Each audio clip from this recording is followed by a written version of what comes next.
Olá, boa noite.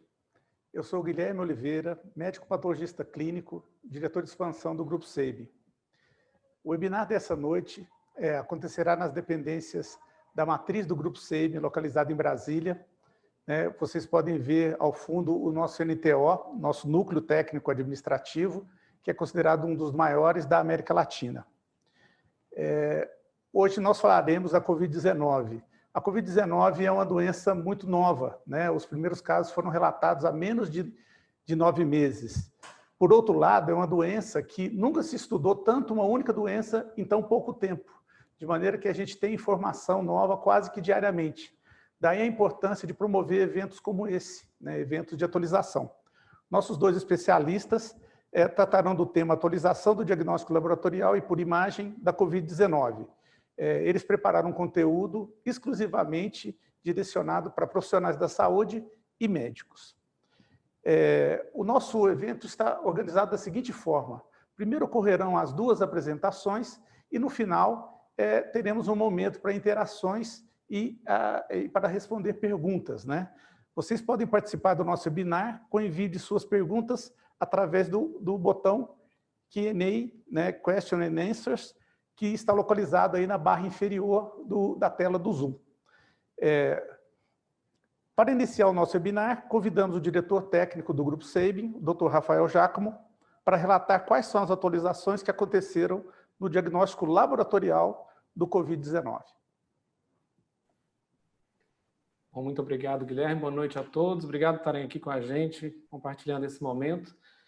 Eu vou já começar aqui compartilhando a minha apresentação. Um grande desafio que foi imposto a toda a categoria de trabalhadores da saúde, né, o enfrentamento do Covid-19, e entre os desafios que a gente tem, um dos principais é conseguir dar um diagnóstico acurado da doença. A gente percebeu desde janeiro, fevereiro, a escalada do número de testes disponíveis para diagnóstico da Covid-19. A gente tem atualmente 355 kits registrados na Anvisa, todos com registro emergencial, e não é exatamente o número ou o tipo de teste que preocupa a gente, mas o fato de que muitos desses kits foram registrados por empresas que nunca tiveram nenhum tipo de envolvimento com a área de saúde, muitas são apenas importadores e importam outras coisas, outros produtos não relacionados à saúde, e começaram a importar kits para diagnóstico. Isso reflete muito com tudo que aconteceu posteriormente, todo esse burburinho relacionado a alguns tipos específicos de teste. Bom, apesar dessa categorização de registro emergencial desses testes, não significa que as entidades regulatórias no mundo inteiro elas não estejam atentas ao que está acontecendo. Recentemente, né, o FDA, há 3 dias atrás, um minutinho, o FDA, há 3 dias atrás, divulgou uma carta para profissionais de saúde da área de laboratório sobre kits da Thermo Fisher, né, kits para PCR, envolvendo também um equipamento que faz a leitura desses exames de uma empresa que faz parte do grupo da Thermo Fisher. Vejam que, nesse caso especificamente, a gente está falando de testes que davam falsos positivos, né, e isso mostra que não basta apenas ter um teste de um fornecedor confiável, um teste registrado, mas é importante que a equipe que está envolvida no processo de realização desses exames também seja uma equipe habilitada. A história do diagnóstico da Covid-19 começou em janeiro desse ano, tá, quando tanto o CDC quanto a OMS divulgaram protocolos para que se pudesse fazer o diagnóstico por PCR. Esses protocolos eles moviam necessariamente um desenvolvimento interno, né, que a gente chama de in-house, dos laboratórios. E no caso, por exemplo, do CDC, o CDC entregou esses primers, kits de primers, para vários laboratórios nos Estados Unidos para que eles pudessem implementar. Já lá nos Estados Unidos, com esses primers do CDC, foi observado a ocorrência de falsos positivos, né? E isso, quando a gente começou a validação dos nossos testes aqui em Brasília, a gente observou também. Então, aqui a gente tem os 6 conjuntos de primers, tanto da OMS quanto do CDC, e a gente vê aqui, por exemplo, gráficos com amplificação inespecífica, isso aqui é totalmente normal, mas a gente vê em alguns primers em pares de primers uma amplificação que é equivalente a uma positividade. Então, esses 3 primers, na nossa experiência, eles já se mostravam não adequados, né, e não participaram do resto do nosso processo de validação. Bom, a gente teve, então, a partir de janeiro, a disponibilidade dos testes de PCR desenvolvidos em house. Né? Em abril começaram a chegar os testes imunocromatográficos, que foram denominados aí popularmente como testes rápidos, e são, em boa parte, os responsáveis pelos problemas, né, que foram observados com relação ao diagnóstico da Covid-19, mais uma vez, não pelo teste, pela metodologia em si, mas pela forma como foram colocados no mercado. A partir de maio, então, já havia plataformas automatizadas para fazer testes de IgG, IgM e IgA específicos para a Covid-19. Em junho chegaram os testes de anticorpos totais e em junho também começou a ter divulgação de alguns outros testes, que a gente vai chamar aqui de testes esotéricos, como o RT-LAMP, que é uma variação do PCR, mas o que utiliza uma reação isotérmica, não uma reação de ciclos como o PCR. O sequenciamento massivo, ou NGS, que depende de uma atividade laboratorial muito grande, e a espectrometria de massa, que apesar de ter boas perspectivas, ainda tem uma sensibilidade que não é comparável com a do PCR. E por fim, agora, já no meio de julho, a gente tem disponíveis os testes de antígenos. A gente vai percorrer um pouco a história de cada um deles e a utilidade de cada um deles. Então a gente vai dividir basicamente em 2 grandes grupos, o grupo do diagnóstico precoce, que envolve RT-PCR e o antígeno, e o grupo de diagnóstico tardio, que é para a detecção das imunoglobulinas. Quando a gente fala de PCR, agora a gente tem um novo panorama relacionado à realização desses testes. Lá em janeiro, fevereiro, março, a gente estava tratando de testes desenvolvidos dentro dos laboratórios, e agora a gente tem grandes plataformas que são capazes de realizar vários testes por dia. Aqui a gente tem, por exemplo, à esquerda, uma plataforma chamada Cobas 6800, que faz mais de 1000 testes por dia de forma totalmente independente do operador, né, apenas na análise final. A gente tem aqui 2 outros exemplos de testes que são realizados em bancada e com resultado rápido, de reações semelhantes ao PCR, mas são reações moleculares também, em que você pode ter, por exemplo, nesse aqui da Abbott, um resultado em cerca de até 3 minutos se for positivo, o resultado negativo é liberado em 15 minutos. O problema é que essas plataformas que conseguem fazer um teste rápido, obviamente elas não têm escala para fazer 1000 testes num dia, que é o que acontece atualmente com os laboratórios. Bom, a primeira observação que a gente tem que fazer, e isso é importante a gente lembrar, é que existe uma sensibilidade associada ao tipo de amostra que é coletada para diagnóstico. O ideal é que se tivesse amostra de lavado broncoalveolar para todos os pacientes, onde tem a maior sensibilidade, mas isso é inviável, obviamente, exceto os pacientes que estão em ventilação mecânica. O escarro vem com uma boa sensibilidade, porém, a gente sabe que essa é uma doença em que a produção de escarro é mínima. Então, a melhor amostra que a gente tem para diagnóstico laboratorial é o suave nasal. E vejam que o suave nasal tem um desempenho bem melhor do que o suave faríngeo, e é por isso que a maior parte dos órgãos de saúde do mundo recomenda que o exame seja feito com suave nasal. Apesar disso, a gente ainda recebe, às vezes, alguns pedidos de que seja feito também um suave faríngeo, mas isso não acrescenta não acrescenta nada na sensibilidade do teste. Essa é a forma correta de fazer a coleta, né? Não é um suave nasal, é um suave lá na nasofaringe, é um teste bem incômodo para quem realiza e é essencial que realmente seja feito na região posterior da nasofaringe para que ele seja efetivo. E aqui a gente vai lembrar de uma questão que é importante. O PCR, a reação de RT-PCR, é o único tipo de reação para diagnóstico, de teste diagnóstico, em que a gente consegue amplificar o alvo que a gente está querendo identificar. Essa é uma característica peculiar que leva o PCR a ter uma sensibilidade maior do que praticamente todos os outros testes disponíveis. Isso a gente consegue constatar por uma alta correlação que existe, por exemplo, entre testes bem estabelecidos como a Abbott, como o teste da Roche, como o teste do GeneXpress, que mostram uma correlação praticamente de 100% entre eles. Isso significa que a maior parte da perda de sensibilidade relacionada a esses testes está vinculada ao tipo de amostra que é analisada e não à reação propriamente dita. Só para recordar, então, indicações do PCR, diagnóstico precoce da Covid-19, tá? É o teste de escolha, é o chamado padrão ouro, e ele está indicado também para investigação de contactantes próximos, com essa definição de contactantes próximos sendo indivíduos que tiveram contato com quem teve diagnóstico de Covid-19 até 2 dias antes do diagnóstico, indivíduos que tiveram esse contato por mais de 15 minutos, sem proteção a menos de 2 metros, então teoricamente é algo muito específico que deveria ser muito bem direcionado à indicação.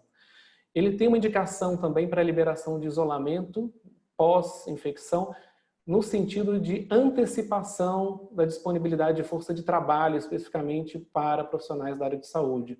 Então, se o isolamento é recomendado em cerca de 10 dias, se o indivíduo já está assintomático antes disso, um RT-PCR negativo pode garantir que ele volte como força de trabalho para a área de saúde. E ele não tem indicação formal como triagem de assintomáticos, mas a gente lida dia a dia com indicações paralelas, como obrigações de imigração. Diversos países estão exigindo o teste PCR com 72 horas antes do embarque do passageiro. E algumas situações especiais também, como, por exemplo, indivíduos que vão passar, grupos que vão passar um tempo em locais isolados, como, por exemplo, mineradores, que passam 15, 20 dias dentro de minas, em locais sem muito acesso a serviços de saúde, ou petroleiros, por exemplo. Ou ainda, indivíduos que moram em residências de idosos, em que o risco relacionado ao fato de não ter tido necessariamente um contato próximo, mas ter um paciente doente justifica fazer uma triagem mais ampla daquela residência. Bom, então a gente utiliza dentro do universo todo da Covid-19 uma parte aí que chega a 80%, 90% de diagnóstico com base no PCR. E o PCR, como eu falei, é o padrão ouro, então é a forma que é tangibilizado todas as outras sensibilidades dos testes avaliados. Então, um novo teste ele vai ser sempre comparado ao PCR, mas o PCR já não cobre 100% dos doentes. Então, fica sempre a dúvida para a gente de se esse novo teste, na verdade, ele teria uma cobertura competitiva com o PCR. Mas essa é uma informação que a gente não tem.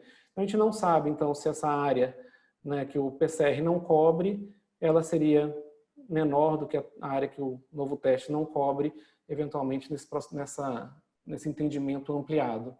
Mas, enfim, isso é meramente uma especulação, algo que a gente tem que pensar no contexto do significado dos testes, dos resultados que a gente tem de sensibilidade.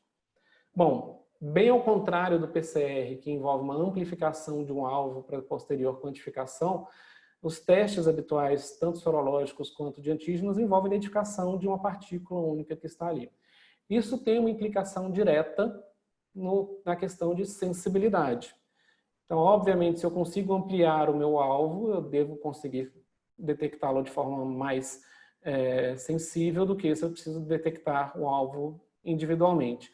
E isso a gente vê em algumas publicações, por exemplo, aqui à esquerda nós temos um gráfico que mostra todos indivíduos positivos, tá, com diferentes cargas virais, e o resultado do teste de antígeno, a gente vê que o resultado do teste de antígeno é positivo em indivíduos que têm uma carga viral mais alta e é negativo naqueles que têm uma carga viral mais baixa. E, de forma semelhante, a gente tem aqui testes que foram realizados numa cultura viral, numa suspensão viral, com diferentes soluções, diferentes diluições, até 10⁻⁸, realizando PCR, um teste de cultura viral e um teste de detecção de antígeno, teste rápido de detecção de antígeno. A gente vê que a diferença de sensibilidade entre o PCR e o teste de diagnóstico por detecção de antígeno é de cerca de 5 logarítmicos. Então, o antígeno ele tem uma sensibilidade na literatura que varia de 11,1% a 93,9%. O teste que está disponível no Brasil ele tem uma sensibilidade em bula de 84,4%. E na validação que nós fizemos aqui, a sensibilidade dele foi de 62,5%. Qual que é a indicação? E aí a indicação para a gente ter um teste que seja mais confiável envolve utilizar critérios mais estritos. Então, é para indivíduos que estão para diagnósticos precoces de indivíduos que estão entre o 3º e o 5º dia de sintomas. Então, o espectro dele é mais curto do que o espectro do PCR, e indivíduos sintomáticos. Esse é um fluxograma que a Organização Pan-Americana da Saúde propõe. Então, para diagnóstico seria utilizado inicialmente a detecção do antígeno. Se o antígeno está positivo, isso confirma COVID-19. Com o antígeno negativo, teria que se prosseguir, então, para o PCR, tendo em vista um contexto, né, que a gente já ressaltou, do indivíduo que está sintomático e dentro daquele período de detecção do antígeno. Vale ressaltar o seguinte: se eventualmente é feito um teste de um indivíduo que é assintomático, um indivíduo que não tem contato definido com nenhum portador da COVID-19, o antígeno negativo, ele a princípio excluiria a doença num contexto de rastreamento, né, e não num contexto de diagnóstico. E agora a gente entra então no grupo de diagnóstico tardio, que envolve detecção de anticorpos por diferentes técnicas, tá? As mais utilizadas atualmente são a imunocromatografia, os testes rápidos, ELISA e quimiluminescência, por diferentes formas e diferentes fornecedores que existem. Agora resta uma observação importante, que é o fato de que desde o primeiro surto de SARS-CoV, lá em 2002, foi observado um comportamento diferente da produção dos anticorpos relacionados à defesa do vírus. Primeira observação é que tanto o IgG quanto o IgM, eles têm uma subida semelhante. E a segunda observação, que é o contrário do que a gente vê em muitos gráficos, é que a IgM ela perduraria aí por cerca de 200 dias. A gente não sabe exatamente como é que é esse comportamento especificamente no caso da COVID-19 e do SARS-CoV-2. Bom, e aqui a gente tem análise especificamente de um dos testes disponíveis no mercado, o anti-S1 e anti-S2, amostras negativas de diferentes fontes, as amostras positivas, e um fato interessante, que é observado também em outros estudos e outros anticorpos contra outras porções do vírus, é de que aparentemente existe uma produção maior de anticorpos naqueles indivíduos que tiveram um tratamento tiveram um quadro mais grave, né, em tratamento em unidade de terapia intensiva. Então a gente vê que progressivamente, com o tempo, o que a gente espera é que o maior número de indivíduos tenha positividade para o IgG, e isso é observado em diversos outros tipos de testes. E especificamente nesse teste aqui que a gente está mencionando, existe uma correlação com um ensaio específico que é chamado de ensaio de neutralização, que envolve pegar os anticorpos que foram identificados no soro do paciente pós-Covid-19 e ver se esses anticorpos no ensaio in vitro conseguem bloquear a entrada do vírus dentro de células do hospedeiro.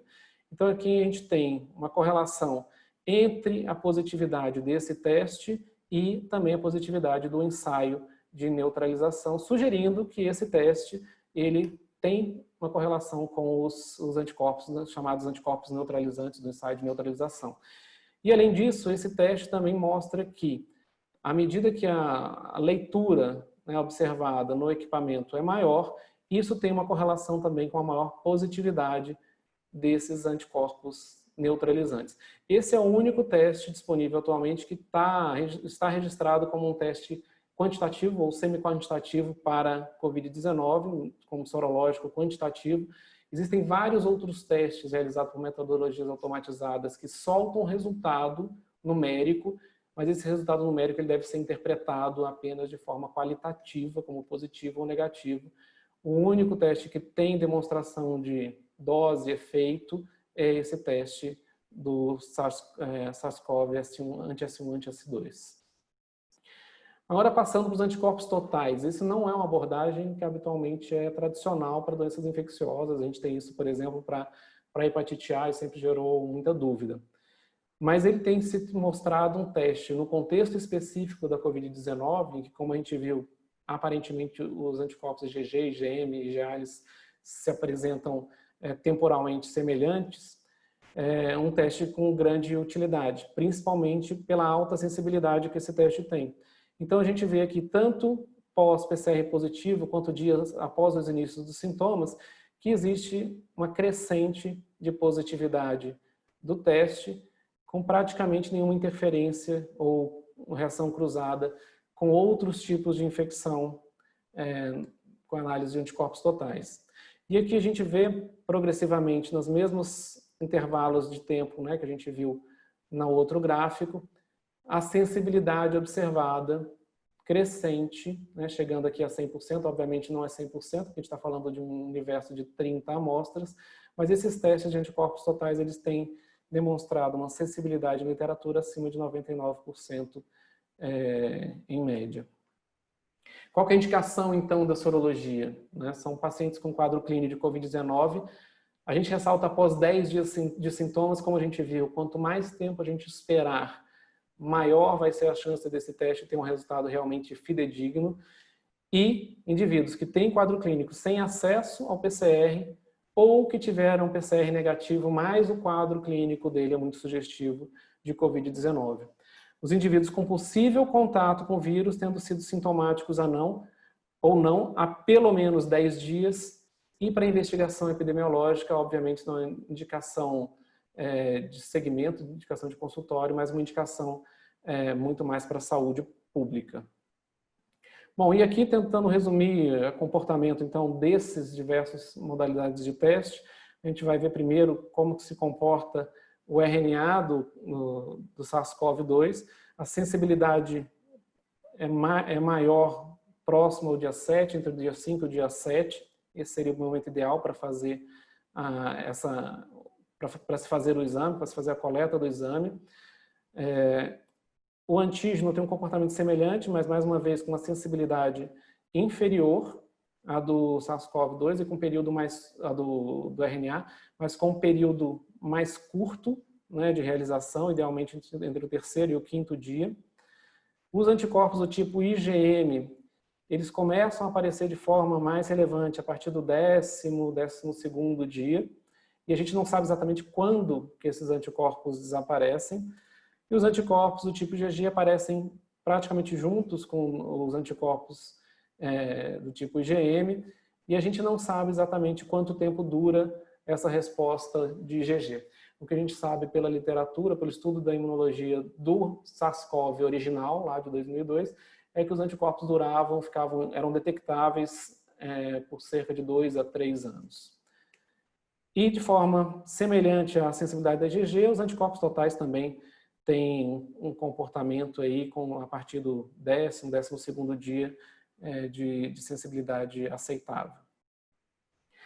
Existe uma questão bem peculiar com relação aos anticorpos, a detecção de anticorpos, que a ANS, Agência Nacional de Saúde Suplementar, estabeleceu uma diretriz de utilização para cobertura por convênios.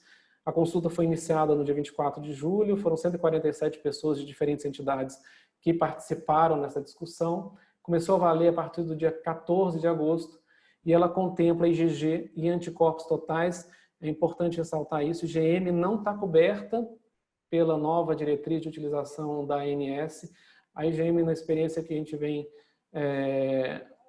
juntando, ela está muito associada a falsos positivos, principalmente, associada a falsos positivos com outros vírus, associada a falso positivo no estado pós-vacinal. A gente recentemente teve um caso da filha de uma colega que vacinou uma semana antes, realizou o teste porque tinha que, enfim, retornar às atividades dela, e veio com IgM positiva sem nenhum outro sintoma e com PCR realizado posteriormente negativo. Então é um teste que mais traz confusão do que traz esclarecimento na prática clínica. Ele não consegue fazer um diagnóstico precoce, né? Mais uma vez, diagnóstico precoce, seja para embasar conduta ou não embasar conduta, ele deve ser feito pelo PCR e pelo teste de antígeno.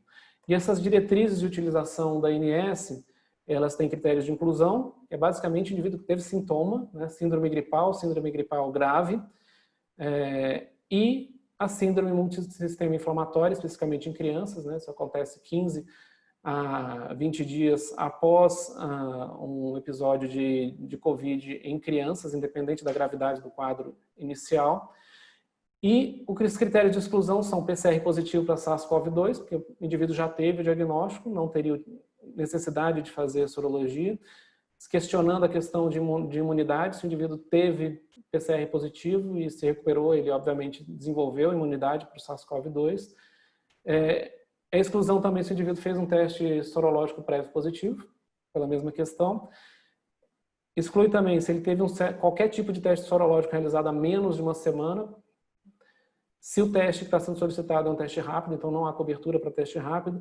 E situações que estão que saem do critério de inclusão de sintomas, né, que é rastreamento, contactante, retorno ao trabalho, pós-operatório, controle de cura ou imunidade pós-vacinal. Então isso é algo que a gente tem que ter em mente, porque interfere diretamente na forma como os pacientes vão conseguir utilizar os seus convênios, né? Por fim, eu queria deixar aqui apenas uma reflexão, que é algo que a gente tenta sempre trazer nas discussões que a gente participa. A gente nunca utilizou, falando de saúde, dos profissionais de saúde em geral, nunca utilizou nenhum tipo de teste sorológico para diagnóstico de infecções virais respiratórias. A gente não tem teste sorológico para identificação de influenza A, B, H1N1, a gente não tem teste sorológico para identificação de rinovírus, adenovírus, dos outros coronavírus. O fato de estar sendo disponibilizado testes sorológicos para a Covid-19 está muito relacionado, obviamente, ao contexto de pandemia, mas também relacionado ao fato de que, há algum tempo recente atrás, a disponibilidade dos testes mais corretos não estava adequada, né? Isso mudou bastante. A mensagem que a gente deixa é que os testes sorológicos estão disponíveis e a gente deve avaliar exatamente a necessidade que o nosso paciente tem para aquele tipo de teste, tendo em vista que em situações com indicação questionável, eles mais trazem confusão do que solução para o nosso paciente. E eu queria mais uma vez agradecer a atenção de todos.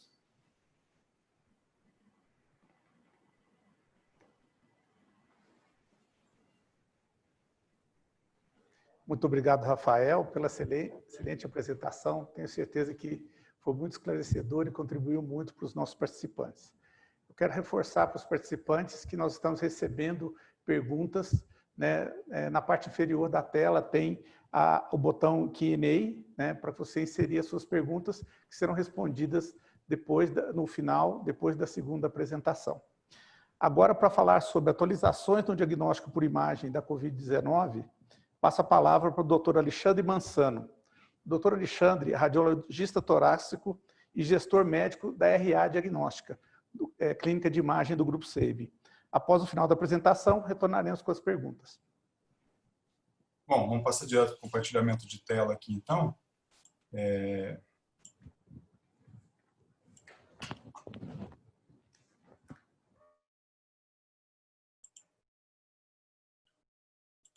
Tá ok o compartilhamento? Bom, então o que a gente vai discutir com vocês agora, rapidamente, nos próximos 20, 25 minutos, é exatamente o que a gente tem de mais novo em relação à atualização do diagnóstico por imagem da Covid-19. E quando a gente fala de diagnóstico por imagem na Covid-19, a gente está falando basicamente, no Brasil, de tomografia computadorizada. Alguns conceitos importantes que a gente tem que ter em mente. Primeiro, a tomografia não é indicada para rastreamento da Covid-19. Isso é chancelado por diversas entidades importantes, como o Colégio Brasileiro de Radiologia, a Sociedade de Radiologia da América do Norte, Sociedade Europeia de Radiologia, ou seja, nós não devemos utilizar a tomografia como ferramenta para rastreamento da Covid-19. Ela vai desempenhar um papel importante, eu diria até fundamental, em algumas situações, como nós vamos discutir um pouquinho mais para frente. A tomografia, os trabalhos mais recentes, têm trazido que ela tem uma alta sensibilidade, variando aí de 93% a 97%, porém uma baixa especificidade, que vai variar de 25% a 53%. Por quê? Porque a tomografia é um método de exame auxiliar no diagnóstico da COVID, sendo necessário uma probabilidade pré-teste alta para que ela tenha, então, uma alta sensibilidade e uma especificidade aceitável. Um outro aspecto importante em relação à tomografia computadorizada é que a tomografia normal não exclui o diagnóstico da doença e a tomografia alterada não confirma o diagnóstico da doença. Por quê? Porque nós podemos ter uma sobreposição de achados radiológicos e várias outras doenças.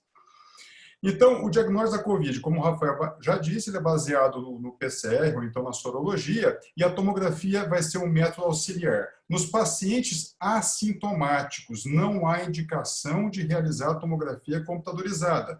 Nós vamos estar expondo esse paciente a uma radiação, claro que é uma radiação controlada, mas não haveria indicação formal para que nos pacientes assintomáticos a gente faça tomografia computadorizada. E ela pode ser indicada em situações de pacientes sintomáticos, sejam eles leves, moderados ou graves.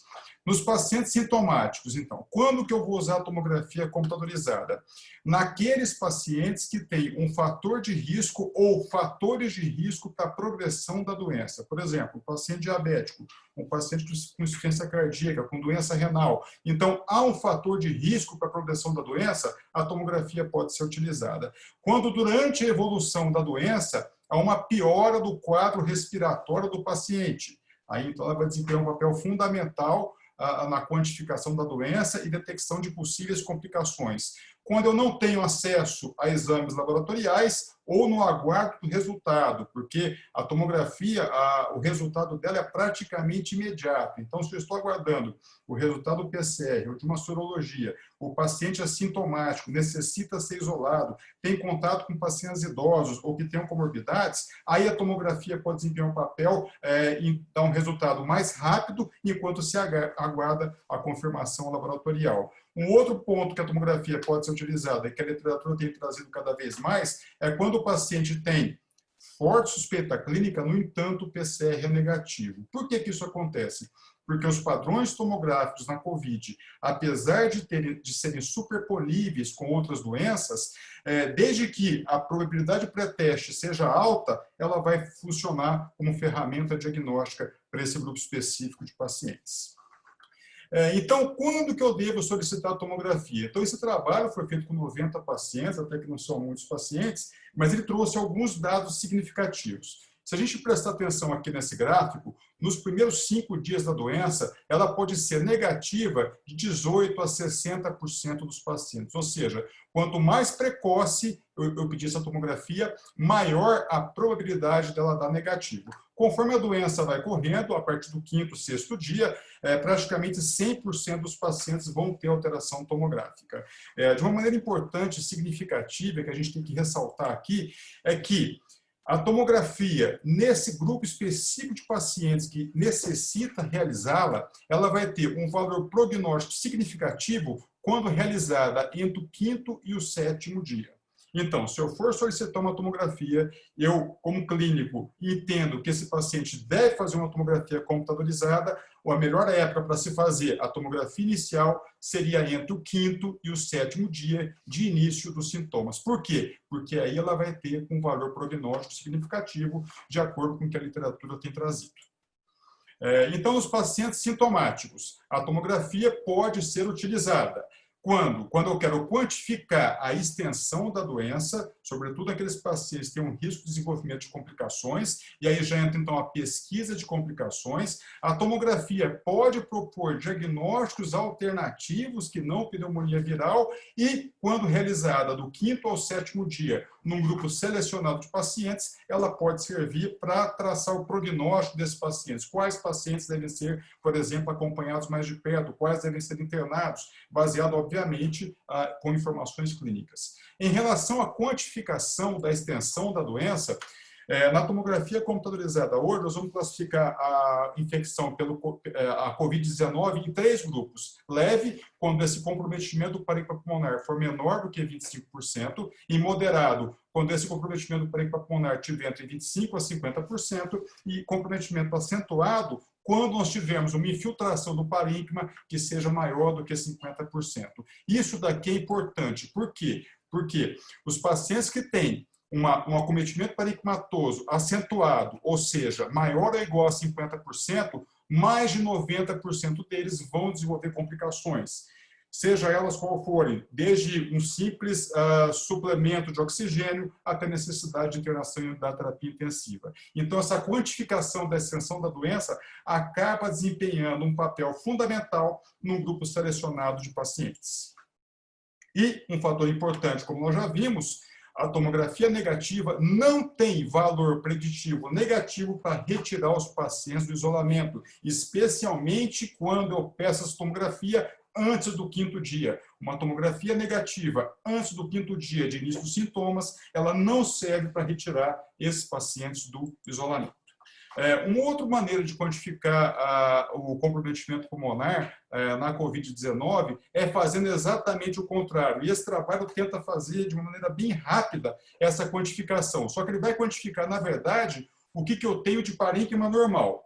Então, eu vou selecionar 3 níveis, um nível acima da carina, um nível abaixo da entrada das veias pulmonares inferiores no átrio esquerdo e um nível intermediário. Vou dividir cada pedaço de pulmão em 4. Cada pedaço de pulmão em 4. Cada quadradinho desse vai corresponder a 4%, uma amostra de 4% do parênquima pulmonar. Somo o que esse paciente tem de pulmão normal e aí dou um dado. Quando esse paciente tem menos do que 73% de pulmão bem aerado, ou seja, ele tem pelo menos 27% de parênquima comprometido ou 28% de parênquima comprometido, isso é um preditor de gravidade. Ou então, quando ele tem infiltração de 4 ou mais lobos pulmonares. Por que essa quantificação de pulmão bem aerado é importante? Porque ela é fácil de ser feita na prática diária.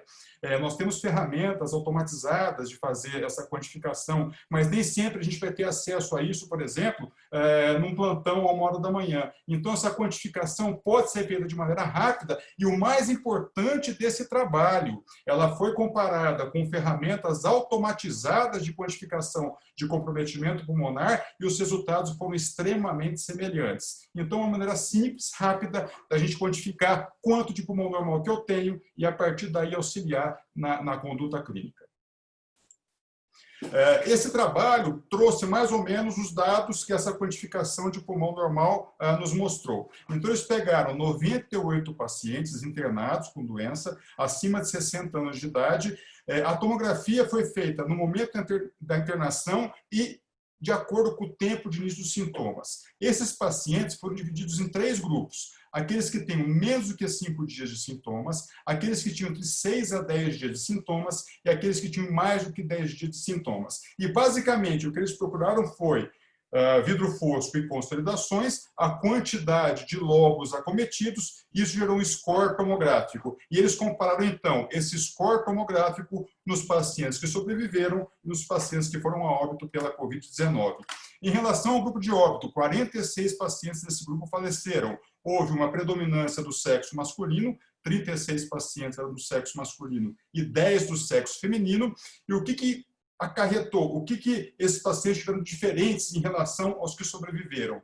Todos esses 46 pacientes tinham uma dispneia intensa no momento da internação em relação a comorbidades. O que foi estatisticamente significante nesse grupo de pacientes é que eles tinham doença renal crônica. As outras variantes, como hipertensão arterial, doença cardíaca, não influenciaram nesse trabalho no grupo de óbito. O que realmente influenciou foi a presença de doença renal crônica. E a tomografia computadorizada, quando encontrava consolidações multilobares, e mais de um lobo pulmonar, especialmente naquele grupo de pacientes que faziam a tomografia nos primeiros 10 dias de sintomas, esses pacientes tinham uma probabilidade maior de morrerem pela COVID-19. E na tomografia da COVID-19, quais são os principais achados que nós vamos ter? Nós vamos ter as chamadas opacidades em vidro fosco, as opacidades reticulares, as consolidações e o chamado sinal do halo invertido. E o aparecimento dessas opacidades guarda relativamente uma evolução temporal de 2 a 3 semanas. Começa com vidro fosco, aparecem opacidades reticulares, posteriormente consolidações e outros achados. E uma característica fundamental na COVID, essas alterações no parênquima pulmonar têm características de serem periféricas, multifocais e predominando nas bases pulmonares, predominando nos lobos inferiores. Então, para quem não tem muito contato com tomografia, resumindo esses principais achados. O que seria o vidro fosco? O vidro fosco seria, esse aqui é o parênquima normal, seria uma elevação da densidade do parênquima pulmonar, ele está mais branco do que o normal. No entanto, de permeio a essa elevação da densidade, eu consigo identificar estruturas vasculares. Para diferenciar da consolidação, onde eu tenho uma elevação da densidade do parênquima pulmonar normal, no entanto, de permeio a essa elevação da densidade, eu não consigo identificar estruturas vasculares. Então, nesse caso, eu tenho uma consolidação central, um vidro fosco periférico. Por que eu tenho vidro fosco? Porque de permeio a esse vidro fosco, eu consigo identificar estruturas vasculares. Um outro achado na tomografia desses pacientes é a chamada pavimentação em mosaico. Nada mais é do que um vidro fosco com reticulação de permeio. Então, um vidro fosco com esse rendilhado de permeio às alterações parenquimatosas. O sinal do halo pode aparecer, o sinal do halo vai ser um nódulo ou uma consolidação central circundada por um halo em vidro fosco, daí o nome sinal do halo. Então, nódulo ou consolidação circundada por um halo em vidro fosco, e o chamado sinal do halo invertido, que é exatamente o negativo dessa imagem, onde eu vou ter uma consolidação periférica, um halo de consolidação periférico com um vidro fosco central. Então, é exatamente o inverso do sinal do halo, por isso ele é chamado sinal do halo invertido. Então, as sociedades de radiologia do mundo inteiro fizeram recomendações em relação à tomografia de tórax, especificamente em relação aos nossos laudos. A Sociedade Norte-Americana de Radiologia classificou os achados nessa pandemia em achados típicos, indeterminados, atípicos ou negativos para a Covid-19. E o Colégio Brasileiro de Radiologia, logo em seguida a essa recomendação do Colégio Norte-Americano de Radiologia, fez uma recomendação parecida, porém, ao invés de a gente utilizar o termo típico para a Covid-19, a gente vai usar aqui, nós temos um padrão compatível com o processo infeccioso de etiologia viral. Por quê? Porque outros vírus circulantes no nosso meio podem dar achados tomográficos semelhantes. E assim sucessivamente, achados compatíveis, achados indeterminados, atípicos ou negativos para processo infeccioso de etiologia viral. Então, aqui seria as 4 possibilidades de impressão diagnóstica que nós, como radiologistas, temos. Então, o que seria um padrão típico ou achados compatíveis para processo infeccioso de etiologia viral? Opacidades pulmonares, como nós já vimos, com distribuição periférica e multifocal, podendo ser arredondadas ou não, em vidro fosco, reticulares, consolidações e sinal do ar invertido. Numa tomografia computadorizada, nós não vamos encontrar derrame pleural ou pneumotórax nesse paciente, isso pode ser uma complicação da doença, e não vamos encontrar linfonodomegalias. Do ponto de vista tomográfico, é basicamente isso. Eu tenho opacidades multifocais em vidro fosco, com distribuição predominantemente periférica e nos lobos inferiores. E aqui a gente já tem a informação do chamado sinal do ar invertido, quando eu tenho um halo de consolidação periférico com vidro fosco central. Então, esse seria um padrão típico para um processo infeccioso de etiologia viral.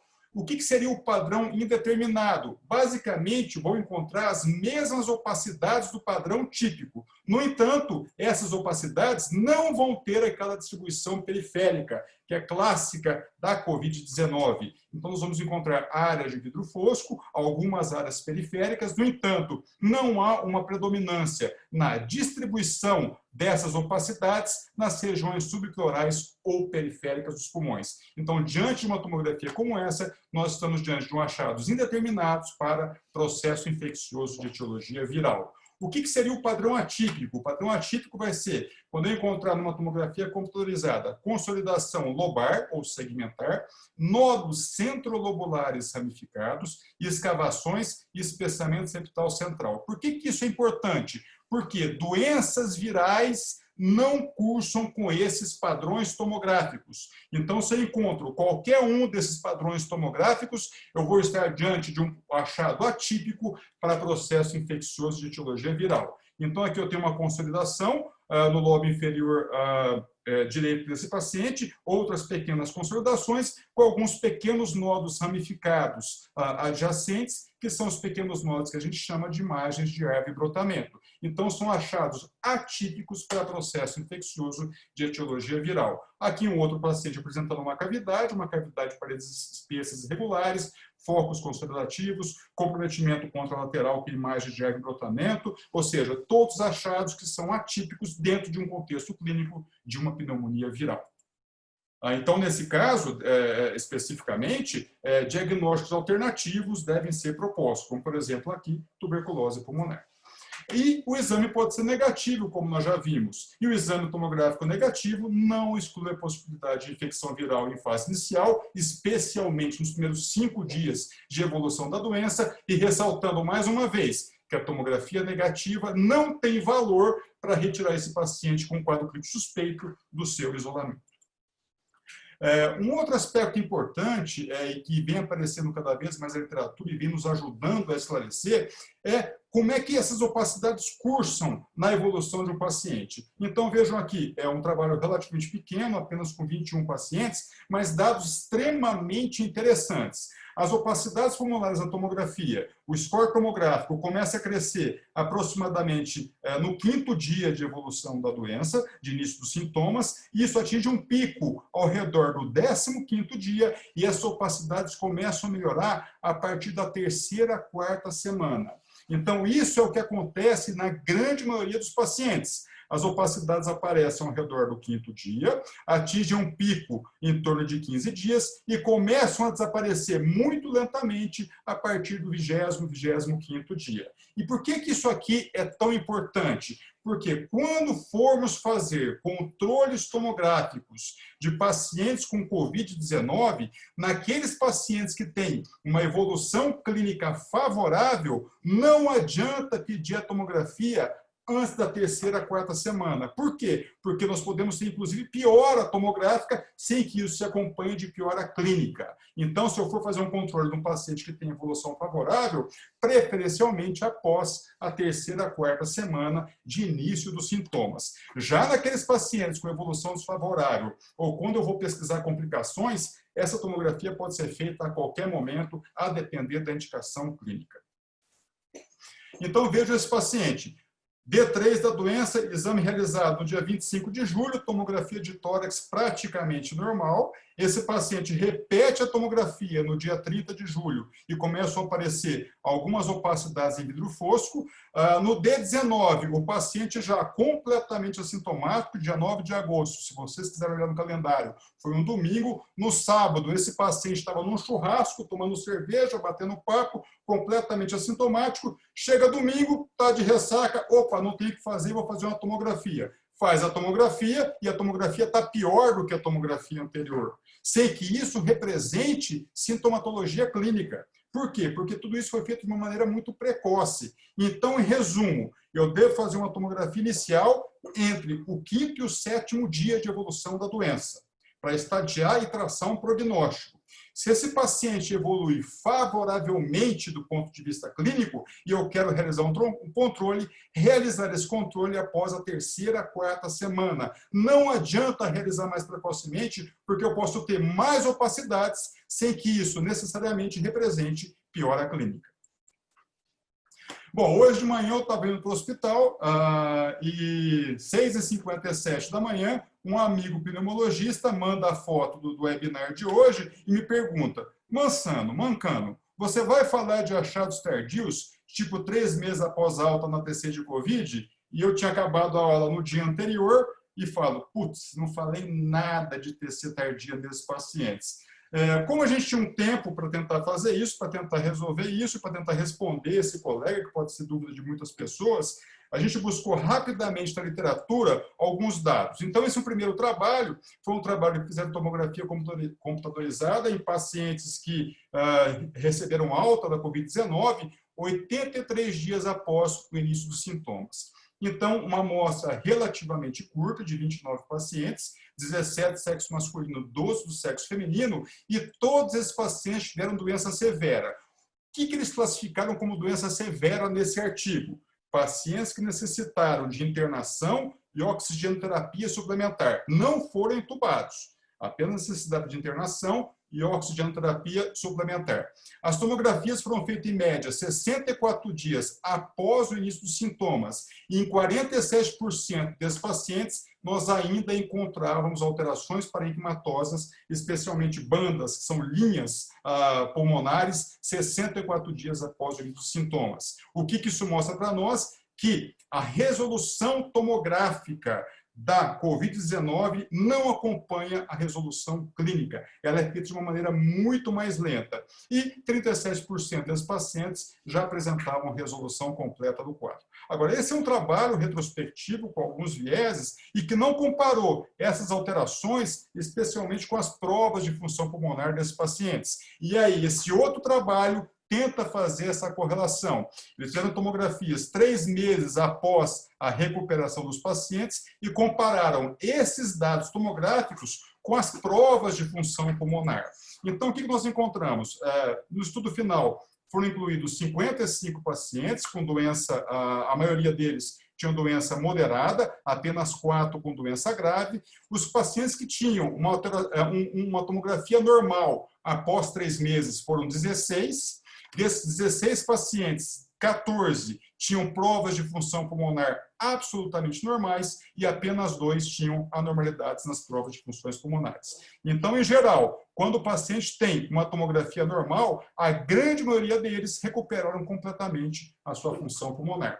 Já os pacientes que tinham anormalidades da tomografia, e eram a maioria, então, após 3 meses no início dos sintomas, de 55 pacientes, 39 ainda apresentavam alterações tomográficas. Desses 39, 12 tinham alterações na função pulmonar. E a maioria, 27, não apresentavam mais alterações na função pulmonar. Então, o que esse trabalho também exemplifica para nós? Que, após 3 meses, eu ainda posso encontrar alteração tomográfica. E essa alteração tomográfica pode se correlacionar com anormalidades. Em alguns pacientes, em alguns casos, aproximadamente 30%, e com provas de funções pulmonares anormais, e na maioria dos pacientes é 27%, mesmo que eu tenha alteração tomográfica, a prova de função pulmonar desses pacientes vai ser considerada normal. Então, acho que esse trabalho exemplifica bem o que pode acontecer após 3 dias, embora a gente não tenha trabalhos ainda mais tardios em relação ao que pode acontecer com esses pacientes no futuro. Isso a literatura ainda vai nos trazer. Então, rapidamente, alguns casos clínicos para exemplificar.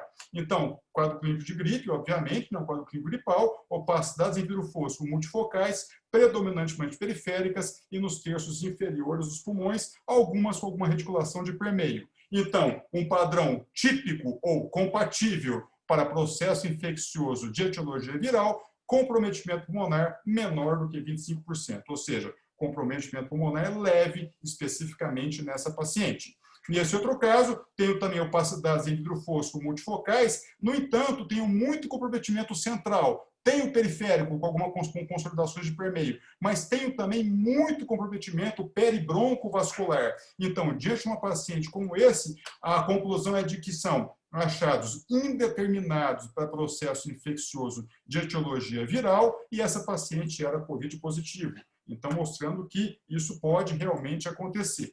Nesse terceiro caso, um paciente mais idoso, 65 anos de idade, extensas opacidades em vidro fosco, padrão de distribuição das lesões completamente inespecífico, comprometimento tanto central quanto periférico, extenso comprometimento bilateral mais à direita, achados também indeterminados para processo infeccioso de etiologia viral, paciente também COVID positivo. Nesse caso específico, se a gente fosse fazer aquela quantificação de pulmão normal, então se eu for quantificar o que eu tenho de pulmão normal, que são essas áreas que estão especificamente aqui, mais pretas em relação às que estão mais brancas, que são a infiltração em vidro fosco, com reticulação de permeio, eu vejo que esse paciente tem muito menos do que 40%, talvez, de parênquima preservado. O que isso traduz do ponto de vista tomográfico em correlação com a clínica? Que esse é um paciente que pode desenvolver complicações. Por quê? Porque a porcentagem de parênquima normal que ele tem é menor ou de aproximadamente 30% a 40%. Ou seja, um paciente tem um risco maior de complicar.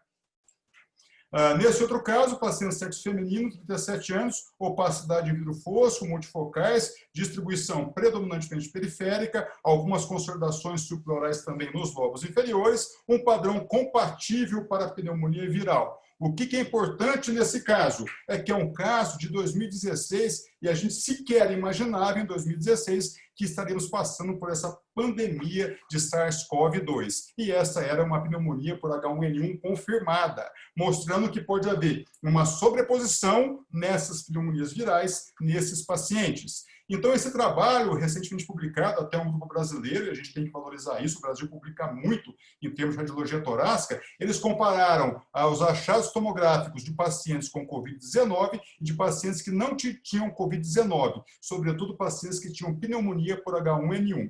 O que foi importante desse trabalho? Que o vidro fosco e as consolidações, e um padrão misto de vidro fosco e consolidações, podem ser encontradas tanto dos pacientes com Covid-19 quanto os pacientes com pneumonia para H1N1, ou seja, esses padrões tomográficos são superponíveis. No entanto, a distribuição na Covid-19 parece ser um pouco mais periférica do que na H1N1.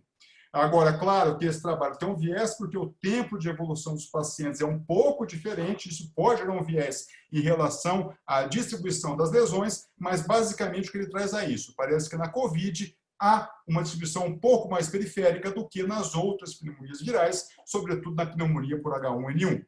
Então, aqui, 4 pacientes com opacidades multifocais, predominantemente periféricas, padrões típicos para a pneumonia viral, como nós já discutimos, os dois de cima, pneumonia para H1N1, o de baixo, pneumonia para Covid-19. Lembrando que esses achados são superponíveis e por isso que esses pacientes necessitam de confirmação laboratorial. E lembrar que, como diz o professor Edson Marchiori, o H1N1 e as outras doenças respiratórias não estão de férias por conta da pandemia da Covid-19. E essas situações podem acontecer com alterações tomográficas semelhantes entre, por exemplo, pneumonia por H1N1 e pneumonia por Covid-19. Aqui um outro achado interessante, que foi recentemente escrito na literatura nesses pacientes. Então, comprometimento predominantemente subpleural, periférico, com reticulações, área de vidro fosco e padrões de consolidação. E dentro de algumas consolidações, nós encontramos um pontinho. Então, aqui eu tenho uma consolidação com pontinho no seu interior. Isso foi chamado de sinal do alvo. Aqui um anel de consolidação com pontinho no seu interior. Então, isso foi chamado de sinal do alvo e é um sinal tomográfico que foi descrito recentemente na pneumonia, na Covid-19. Então, aqui o caso do artigo, onde a gente mostra esse anel de vidro fosco periférico com esse ponto central, que traduz ou um vaso dilatado ou uma inflamação perivascular. Poderia ser também uma outra representação desse ponto central. E aqui o nosso paciente apresentando essas consolidações periféricas com um pontinho central de permeio. Então, esse sinal do alvo na TC de tórax pode ser um indicativo também. Claro que ele não vai ser patognomônico, mas pode ser um indicativo e pode favorecer o diagnóstico da pneumonia na Covid-19. Uma outra coisa que acontece na Covid-19, está bem estabelecido também na literatura, são os fenômenos tromboembólicos. E esses pacientes apresentam fatores de risco relacionados à internação, unidade de terapia intensiva, pacientes imobilizados, com ventilação mecânica, muitos deles obesos, ou fatores intrínsecos relacionados ao próprio vírus. Então, isso também já está bem estabelecido. E como conduzir esses casos? Especialmente pela curva do dedímero. Se eu tenho um paciente que tem um dedímero inicial e esse dedímero começa a crescer, é um paciente que tem uma probabilidade, um valor pré-teste de probabilidade para ter uma embolia pulmonar. E aí, nesse caso, fazer uma angiotomografia de artérias pulmonares para se afastar ou confirmar essa possibilidade. Esse trabalho traz um nível de corte do dedímero. 30% dos pacientes com Covid nesse trabalho tiveram TEP. A grande maioria deles, 75%, estavam hospitalizados. E o ponto de corte do Covid para a positividade da angiotomografia foi quando esse dedímero ultrapassava 2.660. Então, além da curva do dedímero, se esse dedímero começa a crescer e ele ultrapassa esse valor de 2.500, 2.600, são os pacientes que têm uma probabilidade maior de ter embolia pulmonar e deve ser realizado, nesses casos, uma angiotomografia para se afastar ou confirmar essa possibilidade e para que as condutas clínicas adequadas sejam tomadas. Então, diagnósticos diferenciais na COVID. Como nós vimos, as outras doenças, como o professor Marchiori costuma dizer, não estão de férias. Então, 4 pacientes diferentes, com vidro fosco, opacidades reticulares, distribuição predominantemente periférica, esse aqui com formação de consolidações, até vai aparecer um sinalzinho do alvo aqui nesse meinho, consolidações periféricas, e esse outro caso, vidro fosco com consolidações, ou seja, todos esses 4 pacientes diferentes, dentro do contexto epidemiológico atual, são suspeitos para Covid-19. A tomografia, ela tem uma alta sensibilidade, no entanto, ela tem uma baixa especificidade e nós temos aqui as mais variadas doenças. Esse primeiro paciente tinha uma pneumonia intersticial não específica por uma doença múltipla do tecido conjuntivo, esse outro paciente tinha uma pneumonia de organização de outra causa que não relacionada à Covid-19, essa paciente tinha uma toxicidade a drogas, e no caso específico a nitrofurantoína, e esse quarto paciente era o que tinha Covid-19. Então, lembrar que as alterações tomográficas são superponíveis e por isso que é fundamental a probabilidade pré-teste, que deve ser baseada em dados clínicos e epidemiológicos, a gente até questiona, e no laboratório desses pacientes. Essa paciente, 56 anos, sexo feminino, dor abdominal e febre. É solicitada uma tomografia de abdômen com contraste, que era praticamente normal. No entanto, no corte das bases pulmonares, nós identificávamos algumas alterações. E quando a gente coloca a janela de pulmão, consolidações periféricas nos lobos inferiores. A partir daí, essa paciente que não tinha sequer a suspeita de ter Covid, passa a ter uma suspeita radiológica. E o Colégio Brasileiro de Radiologia recomenda que todo exame de abdômen, no contexto de pandemia atual que nós estamos vivendo, as bases pulmonares devem ser analisadas, porque nem sempre esses pacientes vão ter uma sintomatologia clássica. E a suspeita clínica, nesses casos, passa a ser responsabilidade do radiologista, e o radiologista deve comunicar imediatamente ao médico assistente para que esse paciente seja adequadamente investigado. Aqui um outro caso, o paciente oncológico, 60 anos, estadiando neoplasia de próstata, apresentando opacidades em vidro fosco subpleurais. Desculpe, havia uma dúvida se isso poderiam ser as chamadas opacidade de decúbitos dependentes, que podem simular as alterações que nós vimos na COVID. Como que eu resolvo isso? Faço uma nova tomografia de barriga para baixo em decúbito ventral, essas opacidades desaparecem completamente, tratando-se então de, na verdade, opacidades subpleurais posteriores bilaterais relacionadas ao decúbito. Então, para finalizar, tudo que eu falei agora, a gente sabe que há uma mudança significativamente rápida das informações na vigência dessa pandemia. E hoje, o papel da tomografia seria qual? Primeiro, nos pacientes sintomáticos e ou naqueles com risco de progressão da doença. Quando que eu devo fazer a tomografia?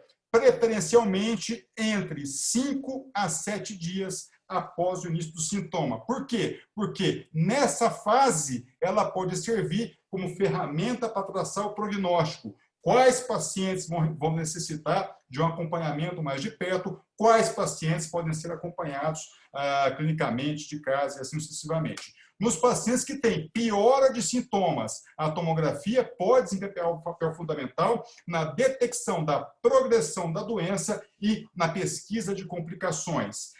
No isolamento de pacientes, enquanto eu espero o resultado do laboratório, para que eu tenha uma resposta rápida. Se eu tenho um padrão típico para a COVID, esses pacientes podem ser isolados enquanto a gente aguarda a confirmação laboratorial. O acompanhamento, quando que eu vou fazer o acompanhamento? Pelo menos após 3 a 4 semanas. Nos pacientes que têm uma evolução favorável, a tomografia pode ter um papel importante. Lembrando que os trabalhos trazem que após até 3 meses após o início dos sintomas, eu ainda posso encontrar alterações tomográficas. Isso deve ser correlacionado com prova de função pulmonar, embora a maioria dos pacientes que têm alteração tomográfica após 3 meses não tenham alteração na função pulmonar, e a grande pergunta que fica são as alterações pulmonares tardias. Nós vamos saber disso provavelmente a partir do ano que vem. Então, eu queria agradecer a oportunidade de estar discutindo mais uma vez aí o que tem de novo em relação ao COVID, em relação à tomografia computadorizada, e me coloco à disposição para qualquer questionamento. Muito obrigado. Muito obrigado, doutor Alexandre, pela excelente apresentação. Eu tenho certeza que foi muito esclarecedora para todos nós. Bom, agora nós vamos iniciar as perguntas. Temos uma grande quantidade de perguntas. Eu vou iniciar com o doutor Rafael. Rafael, o que dizer a um paciente com PCR positivo e com as sorologias IgM e IgG persistentemente negativas? Bom, a gente sabe que tem pacientes que ficam aí, às vezes, 50, 60 dias sem ter viragem sorológica, né? Acho que é importante, primeiro, saber se realmente o indivíduo teve COVID, teve diagnóstico por PCR e teve sintomas de COVID. Isso reforça que tenha realmente tido o diagnóstico. E a gente está num momento aí de, vamos chamar assim, de uma virada das sorologias, né? Desde julho começou a ter novos fornecedores, inclusive fornecedores que são muito mais tradicionais na área de diagnóstico, que estão trazendo kits que são mais confiáveis, né? Nós, por exemplo, em julho iniciamos os anticorpos totais, e agora, final de julho, a gente transicionou o nosso IgG para um outro IgG, que foi de todos os testes que a gente fez aqui o mais sensível, e a gente deve estar transicionando para IgM. Primeira coisa não deve precisar fazer o anticorpo. Se o indivíduo já teve o diagnóstico, se a dúvida dele é se ele está imune, ele está imune, né? Ele teve a doença, se recuperou da doença. A gente sabe que a imunidade relacionada a infecções virais é muito mais por linfócitos T e NK do que necessariamente por linfócitos B. Talvez os anticorpos sejam apenas marcadores. Então, eu não me preocuparia com isso, não. Se o indivíduo tem diagnóstico baseado em doença, baseado em sintomas, eu esqueceria e manteria, assim, a ideia de que teve COVID e a resposta imune está criada. Ok. Agora eu tenho aqui para o doutor Mansano. Crianças são assintomáticas e menos graves. Nesse caso, para evitar o excesso de radiação, o raio-x simples pode ser o exame inicial ou realmente não tem valor? Olha, a gente não tem experiência aqui no Brasil com raio-x simples. Na Inglaterra, por exemplo, tanto em adulto quanto criança, eles utilizaram só raio-x simples. Então, a experiência maior hoje no mundo está na Inglaterra. A gente não tem muita experiência. Eu acho que é o seguinte, fazer uma tomografia numa criança, a gente tem que avaliar 2 fatores. Como que essa criança está clinicamente, se ela está bem, se ela está mal, como é que ela está evoluindo. Se ela teve alguma piora dos sintomas significativa que justifique irradiá-la, eu acho que esse é um padrão importante. Eu acho que o terceiro ponto é sempre utilizar a tomografia de baixa dose. Sempre. E a baixa dose, não adianta a gente pegar o que tem no aparelho lá e falar assim, isso aqui é baixa dose. Não. Você tem que ir lá e mexer na quilovoltagem, na miliamperagem do aparelho, reduzir isso ao máximo possível e evitar repetição de exposição. Então, para fazer tomografia em criança, eu acho que esses 3 pontos são fundamentais. Perfeito. Doutor Rafael, tem uma pergunta sobre se o PCR pode ser usado como quantitativo, com carga viral, e se essa informação tem utilidade para diferenciar as fases da doença ou para identificar cura ou alta? Essa é uma pergunta bem interessante, porque é algo que é recorrente, né? O método é um método quantitativo, né? O PCR em tempo real, ele faz uma quantificação, seja relativa, ou depois você pode ajustar isso com uma curva para fazer uma quantificação com base no número de cópias. A grande questão é que a amostra colhida é uma amostra totalmente heterogênea, né? A gente está falando de células do epitélio da nasofaringe e secreção da nasofaringe. Então, isso é muito variável de indivíduo para indivíduo, conforme o momento e quantidade de vírus que pode ter ali. Possível existe até artigo que mostra que existe uma correlação aí com a gravidade da doença. A grande questão é qual é a utilidade disso e a reprodutibilidade disso com diferentes coletas do mesmo indivíduo. Isso não existe documentação. Ok, muito obrigado. Doutor Mansano, como diferenciar se o paciente com diagnóstico de COVID, além das imagens sugestivas, tem também imagem compatível com pneumonia bacteriana associada? Olha, é uma questão boa, mas eu acho que é difícil na tomografia computadorizada. É bem difícil essa diferenciação, porque como nós vimos, a pneumonia bacteriana ela vai dar consolidação. Ela pode dar imagem de brotamento, que vai favorecer um diagnóstico alternativo, especialmente nas broncopneumonias, mas eu acho que aí fundamental vai ser o laboratório. Eu acho que o Rafael, de repente, pode exemplificar melhor em relação à mudança de padrão de hemograma, que é o que a gente tem visto, né, nos pacientes que fazem infecção secundária. Do ponto de vista tomográfico, se o paciente tem uma tomografia inicial com aquelas opacidades periféricas, como nós descrevemos, e de repente, na evolução, ele tem uma piora clínica, uma piora do seu parâmetro laboratorial, e aparece uma consolidação lobar ou segmentar, por exemplo, no lobo superior direito, aí eu posso pensar, opa, será que está havendo aqui uma complicação? Aparecimento de derrame pleural também não é uma coisa comum da gente ver na COVID, a não ser que o paciente seja hiperidratado, tenha um edema pulmonar. Mas algumas alterações tomográficas podem contribuir, mas eu acho que vai ser fundamental aí a correlação com a clínica para se confirmar ou afastar essa possibilidade. Eu acho que é fundamental na evolução, porque as opacidades podem ser superponíveis. Ok. Doutor Rafael, quando os contactantes assintomáticos devem fazer SWAB ou sorologia?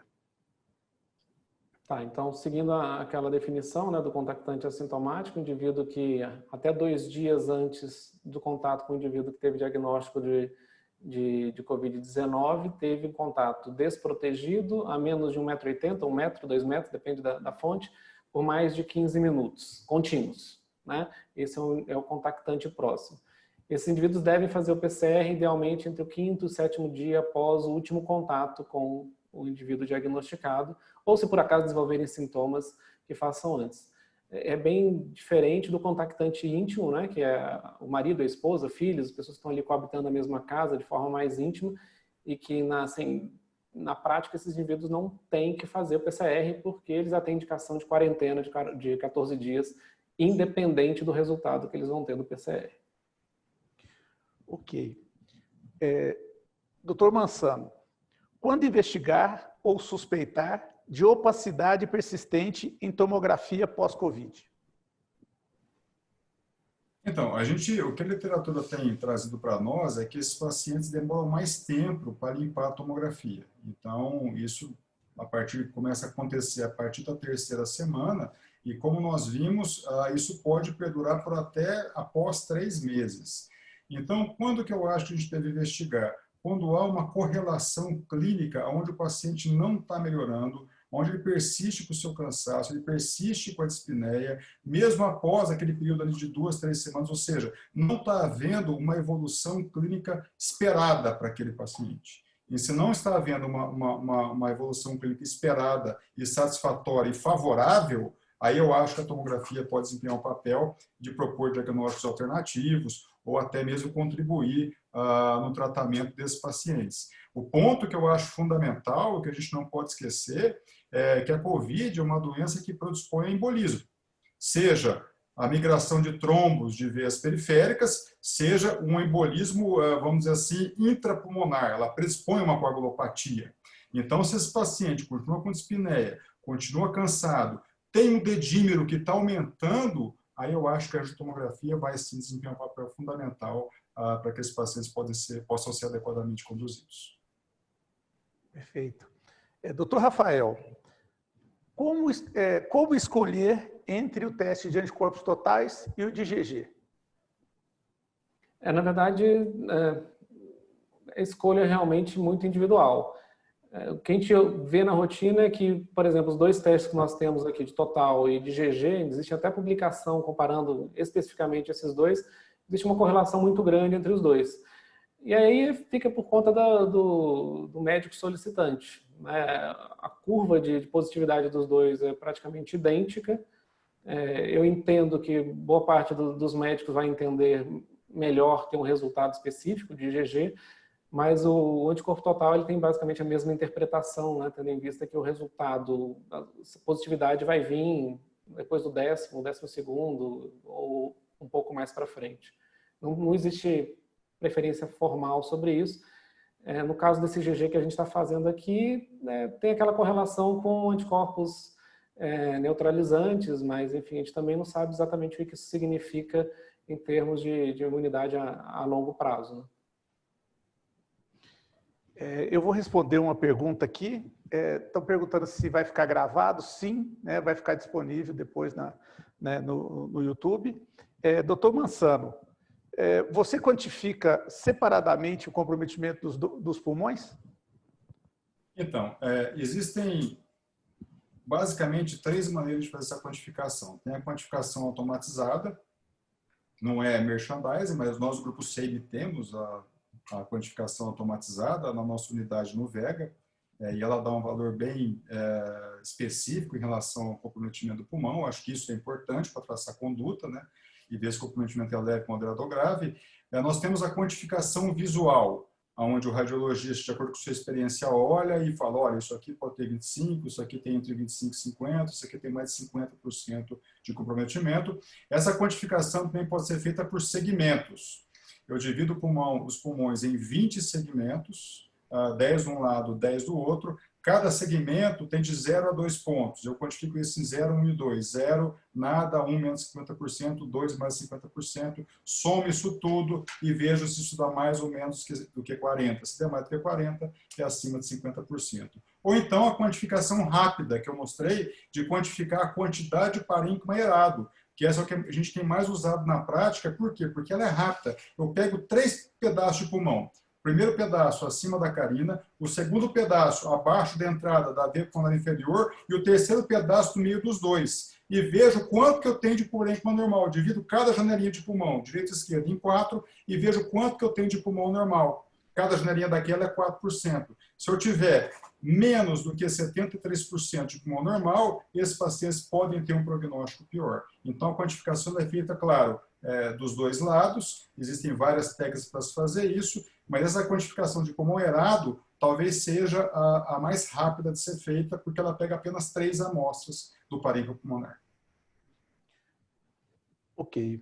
Doutor Rafael, o que dizer a um paciente que tem resultado de RT-PCR positivo e sorologia IgG e IgM, ambas negativos, colhidos no mesmo dia?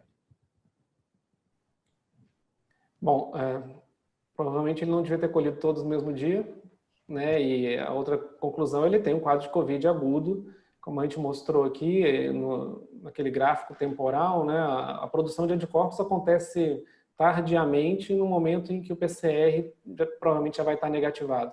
Então é mais difícil a gente ver que os 3 estejam positivos. O mais comum é que a gente realmente veja PCR positivo e posteriormente ter uma sorologia positiva mais tardiamente após o 12º dia. Doutor Mansano, como são as imagens de tomo das crianças com síndrome inflamatória multissistêmica? Algo característico? Tem indicação de pedir tomo? Olha, eu não vou ter essa resposta para vocês, porque praticamente nesses 5 meses aí de pandemia, eu não vi nenhum caso em criança que fizesse tomografia computadorizada e assim, os relatos da literatura são muito poucos em relação à síndrome inflamatória multissistêmica. Então, assim, eu não vou ter essa resposta. Eu acho que fazer tomografia numa criança, independente da sua idade, é uma coisa que a gente tem que tomar uma decisão conjunta do clínico com o radiologista, de acordo com o quadro clínico daquela criança, e ressaltar que essa tomo tem que ser feita em baixa dose e, a princípio, sem contraste. Mas eu vou ficar devendo realmente essa resposta, porque eu não tenho nenhuma experiência com pediatria, pelo menos no nosso meio até agora, graças a Deus, né?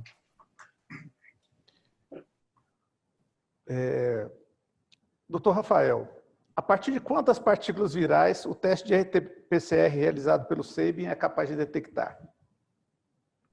Então, a gente tem atualmente 4 plataformas rodando, e varia aí entre 20 e 40, o LOD, né, o limite de detecção, entre 20 e 40.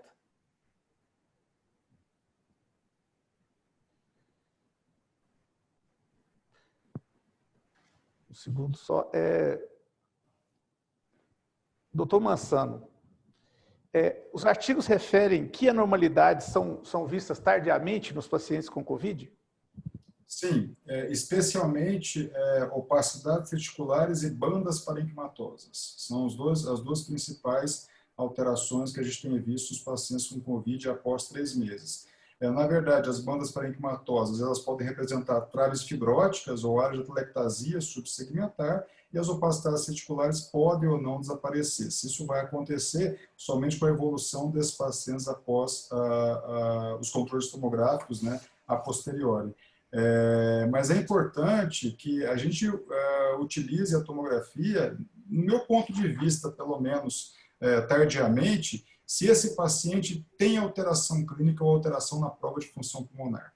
Aí eu acho que justifica fazer uma tomografia após 3 meses. Porque antes disso eu posso ter uma informação que não vai ser correlacionada com a clínica do paciente. Então acho que é sempre fundamental. A decisão de uma tomografia deve ser sempre feita baseada em dados clínicos.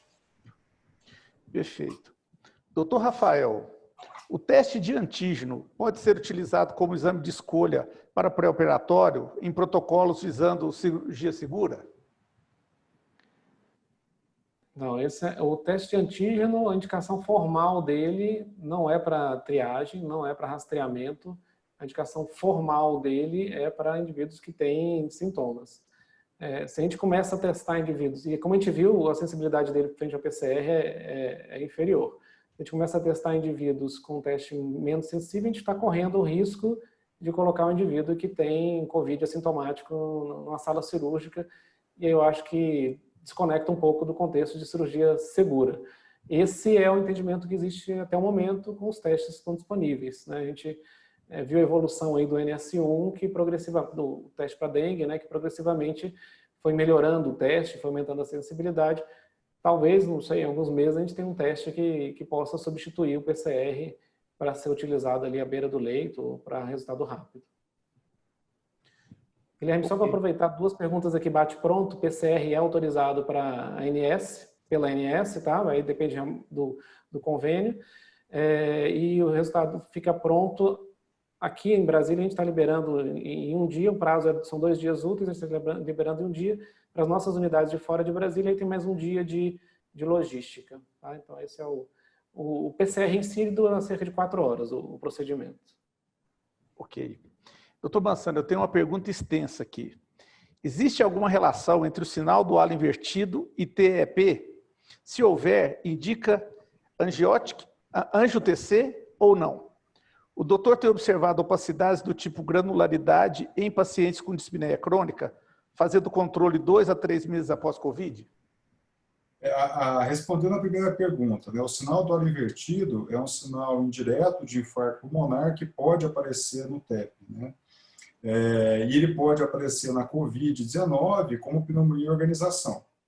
Então, eu acho o seguinte, que no paciente com COVID, se eu encontro o sinal do halo invertido, talvez seja importante analisar o dedímero desse paciente. Se esse dedímero está subindo, se ele está estável, se ele está caindo. O dedímero é importante, o marcador, né, quando ele é negativo. E nos pacientes com COVID, acho que isso quase nunca vai acontecer, né? A gente tem visto aí quase todo paciente com COVID com dedímero elevado, fora dos padrões normais. A questão toda aí que eu acho é quando o dedímero continua em ascensão e ele passa aquele limiar, talvez, de 2.500, 2.600. Então, acho que nesse momento a angiotomo vai ter um papel importante. E é claro, se o paciente começa subitamente a desaturar, aí eu acho fundamental fazer a angiotomografia para ver se não há algum TEP. Em relação à segunda pergunta, a gente tem visto, sim, que na evolução desses pacientes começa a ficar um vidro fosco mais esparramado, mais tênue, e esses pacientes continuam tendo uma dispneia crônica. O que significa isso? Não temos diagnósticos patológicos desses pacientes. Será que esses pacientes estão desenvolvendo uma pneumonia e organização e poderiam fazer uso do corticoide? A gente viu aí algum tempo atrás, né, a dexametasona com um papel importante em alguns casos específicos. Então, a gente tem visto essas tênues opacidades em vidro fosco periféricas, nesses pacientes com tomografia. Eu acho que é importante correlacionar isso com prova de função pulmonar, se esses pacientes têm um padrão obstrutivo, talvez pensar que possa estar fazendo uma pneumonia organização e aí tratar adequadamente. Mas nós ainda temos mais perguntas que respostas em relação à tomografia após 2, 3 meses de evolução da doença. Perfeito. Doutor Rafael, os testes sorológicos terão utilidade quando nós tivermos uma vacina disponível? Possivelmente eles terão utilidade para avaliar, né, a soroconversão. Essa é uma questão que se questiona, né? Semelhante ao que tem atualmente para hepatite B, que a gente faz a dosagem do anti-HBS, e isso permite ter um parâmetro da resposta vacinal. Possivelmente, né? A gente tem muita coisa para acontecer aí pela frente. Doutor Mansano, o sinal em alvo pode se relacionar a casos de TEP no COVID?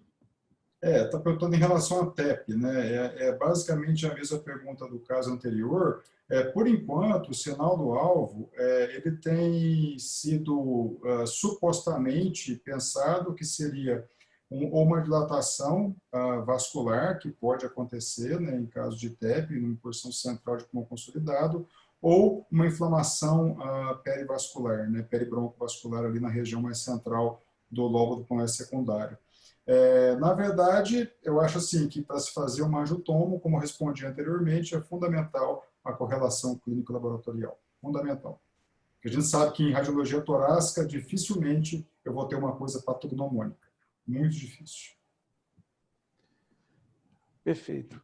Bom, nós estamos chegando no final do nosso horário, né? Eu vou passar a palavra agora para os nossos palestrantes para eles fazerem as considerações finais.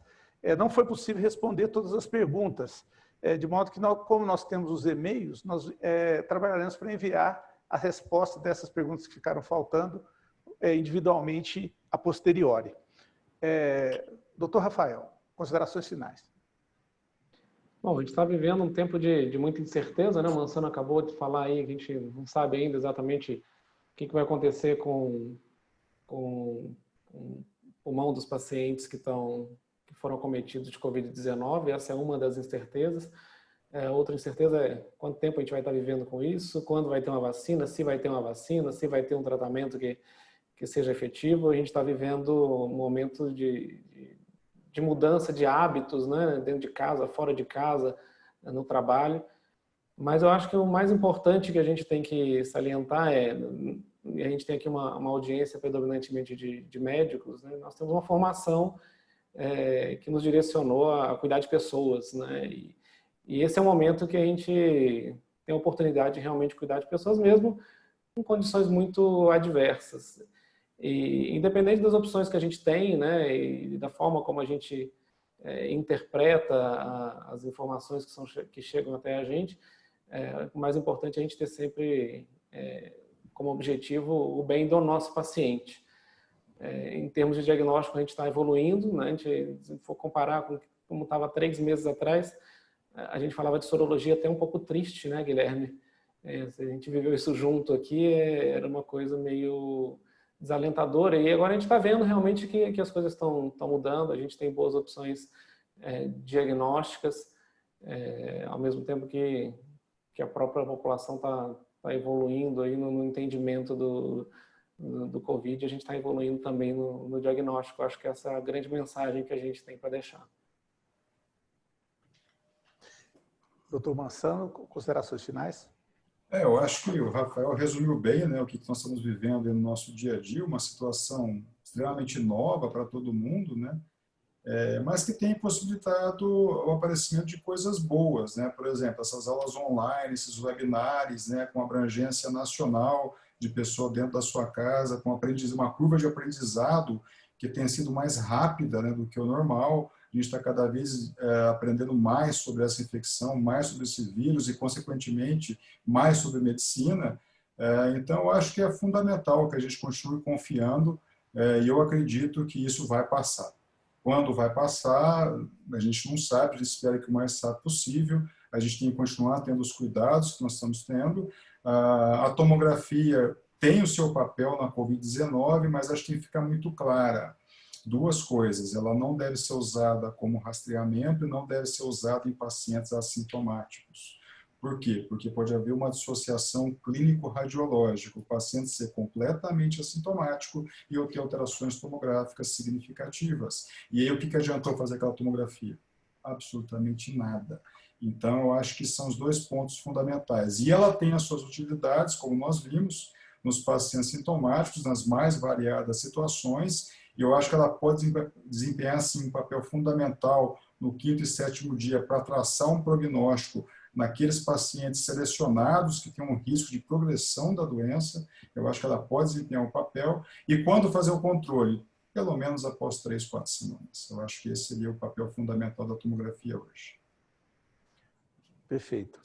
É bom, estamos chegando ao fim de mais um webinar do SEIB, né? Eu quero reforçar que essa e as apresentações anteriores estarão disponíveis no nosso site seib.com.br/webinar. Gostaria também de agradecer, né, aos doutores Rafael e Alexandre, né, tanto pelas excelentes apresentações, como a agilidade, clareza e presteza que atenderam as perguntas que foram colocadas. Boa noite e até um próximo encontro. Muito obrigado, boa noite.